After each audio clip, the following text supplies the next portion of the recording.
Yvette says, I've never networked on LinkedIn. How do I start with networking? Look, there are many ways of doing it. What some people do is they do the salesperson type thing. I get like invitations all the time from people that I don't know, and they don't even have like a note or anything. Like they're just like, here, connect with me. It's like, who the hell are you? You know, like I don't know who you are. I don't just connect with to random people for no reason. That's not a network. You know what I mean? But some people try and do it that way. Other people, the first kind of thing they do is that anyone you know in real life, you look them up on LinkedIn and you try and connect with them on LinkedIn, right? So if that person theoretically posts anything or they change jobs or, you know, whatever, just like kind of Facebook, you know, it's like the Facebook of business. You can sort of follow them. You can still sort of see where they are, and you could contact them if you needed to, right? So that's usually like kind of, I think one of the first things people do is they seek out all the people they know in real life and they connect with them.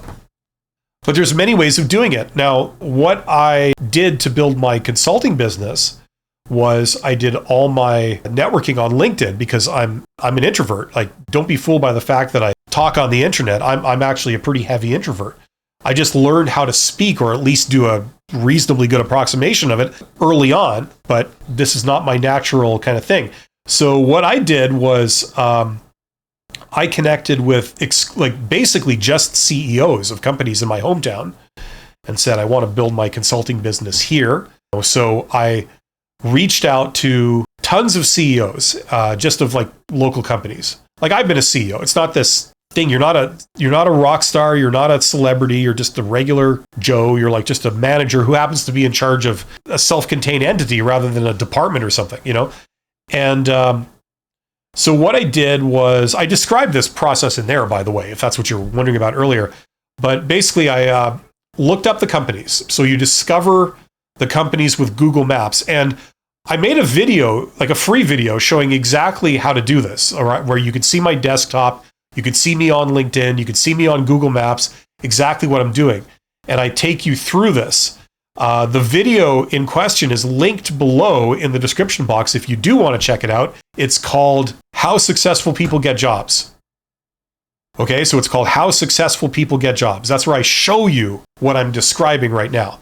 So what you could do is you could go on you could go on Google Maps. You type in the name of your hometown. In my case, it's Winnipeg, Canada. So I type in Winnipeg, and I'm looking at a map of Winnipeg. And then Google Maps, it has like the map on the screen, but it also has like a little prompt, like a search box at the top. So as you're looking at a map of your hometown, you can enter in like, you know, like a profession like accounting or jet skis or radioactive cancer therapy research. Okay? Like, these are things. And what will happen is that any organization, like a business or something, or an institution that does that or is linked to that in some way will pop up on the map, right? So if you have, let's say you're trained as a, I don't know what your training could be. Maybe you're a marine biologist or something, you know, and you type in marine biology. Any institution in your hometown will pop up on the map that has to do with marine biology. So you might get a few museums, a couple of universities, and then maybe some businesses that deal with marine biology. They sell products to that industry, or they do consulting in that industry, whatever, right? So if you type in, you know, basically what you do or the types of companies you could work for, they'll light up on the map, and then you get an idea of the organizations near you that could employ someone with your skills, right? That's the idea. So like, that's like a list of targets. Now, this has nothing to do with like looking at job postings, okay? Like whether they've posted a job right now or not is immaterial, you know, because the idea is that they employ people like you. They could be looking right now and have a job posted. They could be looking right now, but they don't have a job posted, right? Publicly. Maybe it's just, you know, a manager is kind of like looking around for referrals or something. They want to hire someone, but they don't post a job. That's a lot more common than you might think. Or they're just not hiring, like period, right? Now, maybe they will be in 2 months, but not now, right? So the idea is that they're a target. They're a lead. They have potential to hire you. So Google Maps can discover all these employers around you. And if you do many queries, like, okay, marine biology, ocean research would be another search term. I don't know, biological tech would be another search term. And these will reveal more and more sort of potential employers around you. So you create a sort of master list of all the places that are looking for someone with your abilities, right? Your education, your experience, your skills. And then the second step is you go to LinkedIn. And LinkedIn takes it even further, because if you type in the name of one of these leads, one of these organizations that popped up, you can then see inside the organization to the individuals, right?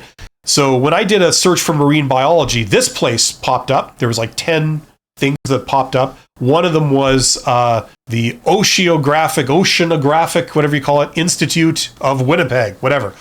So you go to LinkedIn, you type in Oceanographic Institute of Winnipeg, which is totally a thing, by the way. That's where all the cool people hang out. And you do a people search, and it'll say, okay, well, that organization has 60 people that are on LinkedIn. Here's the owner, here's the CEO, here's the chief operating officer, here's the chief marketing officer. You can maybe go lower than that. Here's the head of the scientific research department, whatever. Now you could reach out to those people. You can either ask them to connect with you. You could say, hey, I see we're in the same industry. I see, maybe we even have some connections in common. Like, hey, I'd like to add you to my network. Some people will accept, some people won't. But, if you blast that out to a lot of people, you'll get a ratio, a percentage that say, sure, yeah, they accept your connection. They look at your profile. They say, this person they're in marine biology, so it makes sense that we should be connected to people in that industry in this town. So sure. That's one way. You could also send them a direct message. You could look at their profile. Maybe they even have their email address on there. That's another possible way. I don't recommend those, by the way, but you could do that. So what I did was I sent connection requests to everyone with a note, like just a template. I can't remember what it said. It was something along the lines of, we have this in common, so I'd very much like to add you to my network. And some people say yes, and some people don't. And I think for me, it was somewhere like, I can't even remember anymore. It was like 20 or 30% of people that I sent it out to said yes. So when you're blasting this out to like hundreds of people, you're getting quite a few new connections, and they're all at a higher level than you, and they're all in your industry, in your hometown, and they work for organizations that have potential to hire you. So, okay, great. You don't know any of these people, but you're connected to them.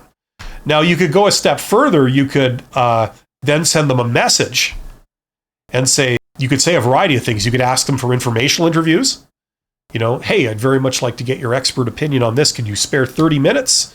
You name the date, time, and place, and I'll be there. I'd love to ask you some questions about the industry and where it's going. Would that be possible? And most people don't respond. Some people say no, and other people say yes. And then you've got like 10 interviews lined up with these people, that can hire you. So that's one way.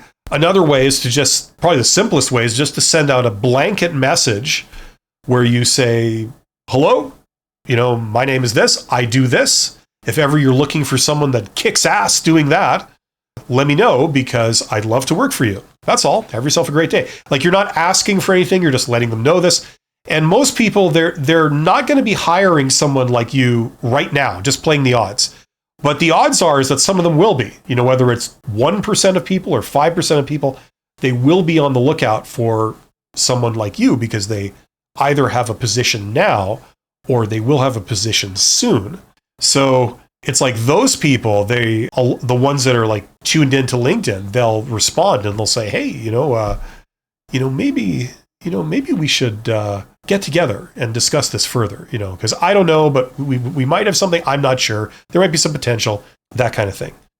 Or they'll say, we are actually looking for someone right now. If you are interested in coming down and talking about that, we could set that up. Let me know.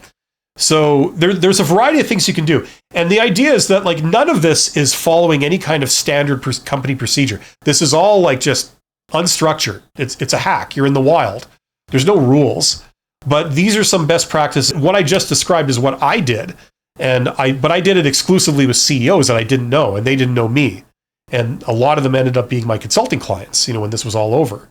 I met some people that were just absolute non-starters. They hated me. They thought the whole idea was stupid. I don't understand why they agreed to an informational interview.